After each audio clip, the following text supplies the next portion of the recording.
Let's do it.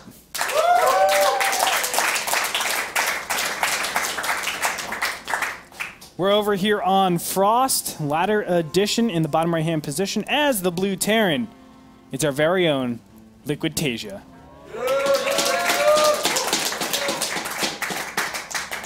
And the Taiwanese superstar is spawning to the bottom left-hand position.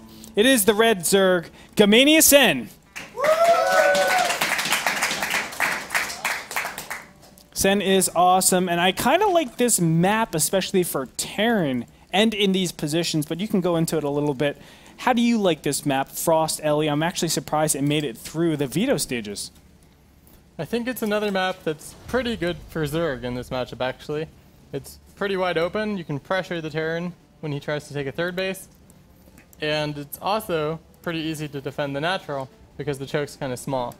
Yeah, I would definitely say it's easy to defend the natural. The main things I guess I'm thinking of is it is a 4-player map. Normally Zergs play a little bit greedier, and because of that, 2 racks pressure in the middle of the map can be a little bit troublesome, and especially with the very closed natural base, you can actually wall it off pretty nicely to make it impossible for your opponents to really defend the natural. Or I should probably be going over here.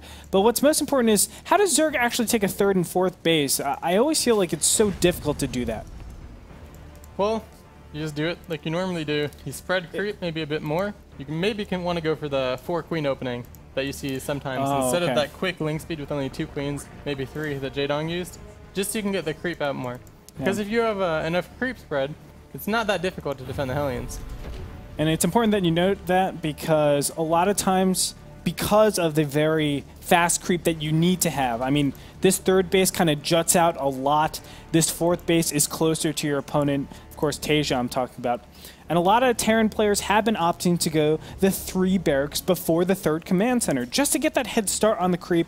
You don't have nearly as good of an economy, you don't have nearly as good as upgrades, but you just get your simple +1 weapons attack, and from there you can kind of manage with some great mobility and just constantly have that unit advantage. From there you're able to just snowball that and have good engagements overall.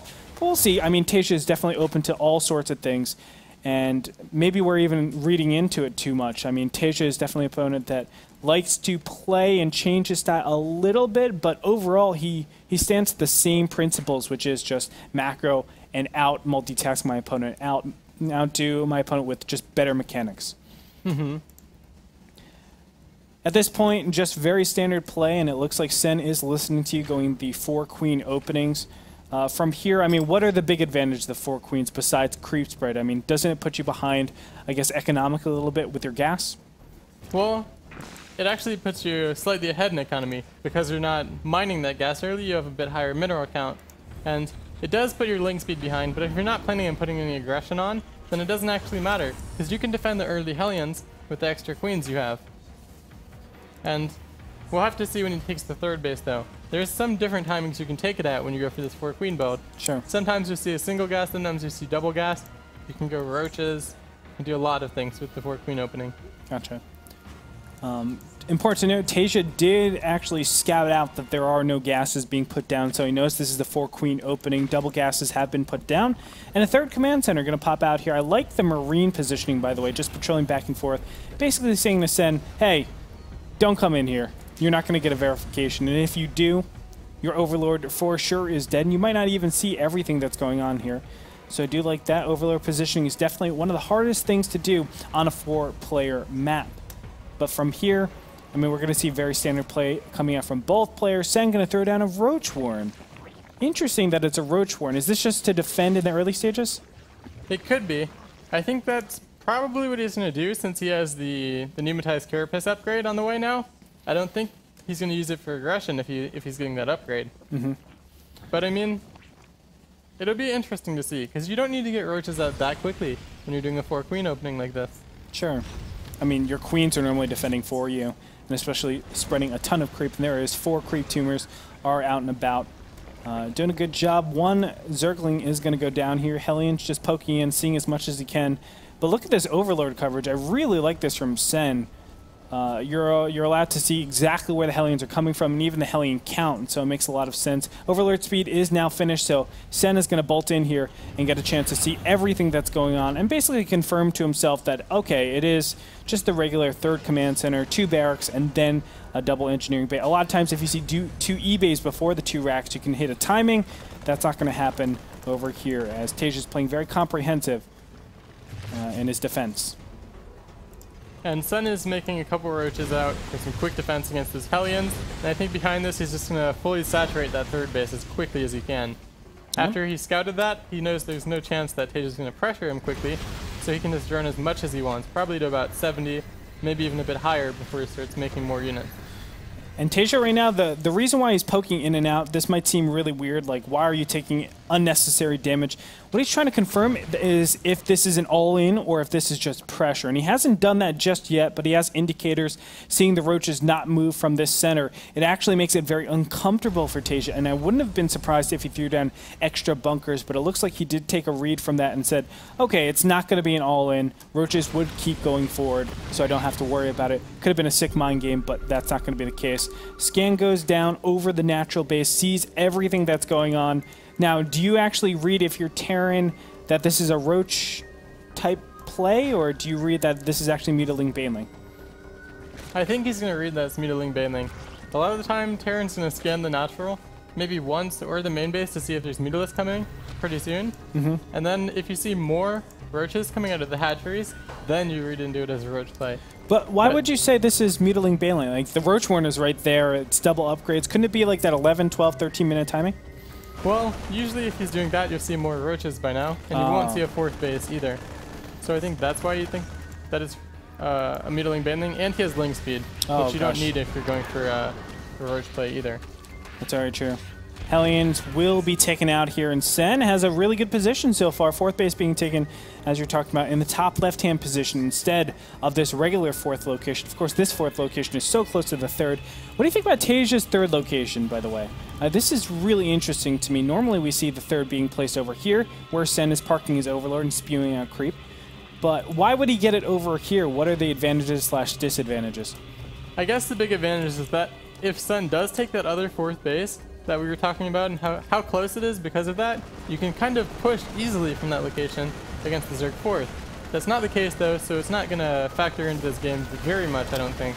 Oh gosh, and a lot of pressure is being done. Zerglings are being made as we speak. Baneling's going to waddle in, but is it going to be enough? It's going to force TaeJa to pick up here, and additional Zerglings will be made and will be popped out here. Income tab showing 78 Harvesters, so Sen looking really healthy. A nice scan will clear out a lot of these creep tumors. This is exactly what you have to do. This small timing window until like 12:30 normally is where you can stop, where you have to take out creep as best as possible to empower future pushes. Centrifugal Hooks is almost finished, and this is a good timing for Mutas to pop out now. But is this going to be enough? Marines are going to push forward and keep killing a lot of creep tumors. Wow, this is actually pretty impressive. TaeJa clearing out so much. This is such a bold move as well. But now here comes the big run-in. No, he's going to back up, wait until that Baneling speed is finished, and here it is. Now the pushes commence, and TaeJa microing this really well. Oh my god, maintaining a lot of his Marines, but eventually will have to clean everything up, apparently. Zerglings still being produced. Muta's finally out on the field to clear out some of those medevacs. I think this push was worth it. Yeah, I definitely think it was. I don't think Sen engaged that as well as he could have. He kind of just A-moved towards TaeJa's units, and I think he should have spread out and tried to get a better concave so his units would hit from a kind of wider, a wider line when they engaged. Oh no, that makes a lot of sense. Now, Widow Mines are on top of creep, and it's important to note that TaeJa is still attacking on creep. All this creep hasn't receded. Sen getting a good arc on everything. The 4th base is actually under attack, excuse me, and this is going to be taken out pretty soon here. I like the positioning of this. His medevac is going away from the rest of the army. A small engagement over in the middle of the field. Baneling's going to be exploded against a lot of Widow Mines here. He's going to have to back up as Zerglings and Banelings are just all over the place. But Sen, remember, he has a booming economy, so he can kind of trade costs inefficiently, now sprinting forward. The Zerglings are plentiful in number, and it looks like he might be able to do this. 2-2 just about to finish for TaeJa, but this is an overwhelming amount of units being sent in by Sen. Yeah, and Sen's actually getting more efficient engagements as TaeJa loses his units. Wow. So yeah. I think this game's kind of shifted, and I think Sen has the advantage now. Once he saturates that fourth, he's going to have a pretty nice lead. That's incredible. I didn't think that he can actually do it because of how much creep was killed, but as you can see, the creep wasn't actually receded all the way. He needs to kill these Widow Mines before actually engaging yet again. Sen also needs to put out more creep tumors as his creep is receding very fast. You want to maintain that. There it is. And finally, the creep tumor, or excuse me, the Widow Mines will be taken out eventually. Oh gosh, actually not just yet. In comes another round of units. This is a pretty small amount of forces, though, and it might not prove to be all too cost-efficient, although Widow Mines, those are the X-Factor units. And here we go. He's pushing in with so many more units than his opponent, but great Widow Mine connections will kill a ton of Zerglings. Oh, my God, and it's going to continue going in here, but good micro will stop a little bit there. Mutalisk going to be taken out, and now Sen is going to back up finally again. He needs to be so careful and needs to get more creep out, but the fourth base still up. Income tab showing 75 harvesters, so he has remade a couple here. Where does Sen go from here? Is he just teching up, trying to get Hive 3-3? Does he have a transition after this, or does he stick on Muta, Zergling, Baneling? He might go Ultralisk. It's kind of stylistic whether Zerg would just stick on Mutaling Baneling and use the Hive for the 3-3 upgrades, or whether they want to go Ultralisk. And I haven't seen Sen play too much Hive Tech ZVT so far, so we'll have to see what he wants to do. Here it is, the big engagement. Zergling's trying to wrap around all these units, and the Mutas are trying to enclose. It looks like Sen's going to get a great engagement over here as the Marines and Marauders are locked into place. Baneling's going to push forward. A Widowmine connection actually hits pretty nicely, but because there's multiple sides that TaeJa has to micro, TaeJa will not be too cost efficient with either side. Marines getting cleaned up so easily. Instead, overrunning the Korean Terran. Are you kidding me? Summer is over, Andre. It's fall. It is fall, and it looks like the fall of TaeJa. Fall in this game pretty soon. Yes, sir. As barracks are getting cleaned up, the third base under attack. No fourth base out for TaeJa either, so that's important to note. And units just streaming across the map.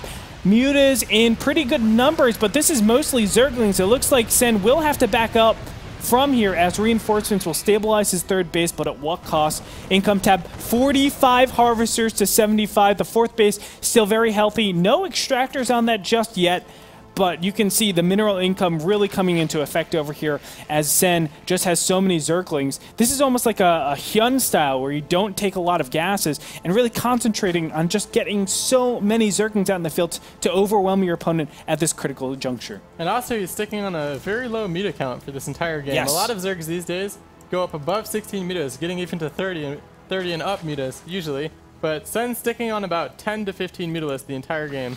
Yeah, kind of audacious from him. But Sen knows he's in a good position. I mean, he has his overlords in good positions to actually check. He's scouting around the map. I mean, look how much red is on this screen. Look at the vision that Sen is able to see. Now Muta is going into a position where he can do damage against the natural base. SEVs are not covered by anything, and Marines are going to be forced to pull back yet again.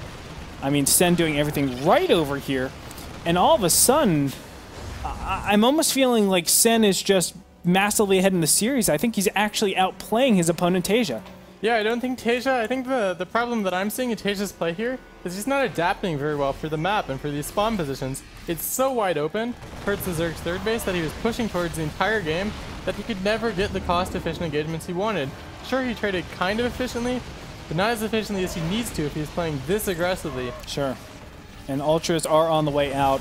It's really unfortunate because from here, I mean, Zerg can really snowball, or any race can really snowball after you're so far ahead. You have a lot of map movement. But the one thing that Sen hasn't been doing is keeping up with his creep spread. You can see only a single creep tumor. Players like Jaedong and Scarlet really focus on getting their creep spread across everywhere to really empower those banelings, but Sen just going to do the old method of overwhelm your opponent. He almost feels like he has to put pressure on his opponent before the fourth base is taken. That's a great timing to hit. A lot of Zergs have been concentrating around that.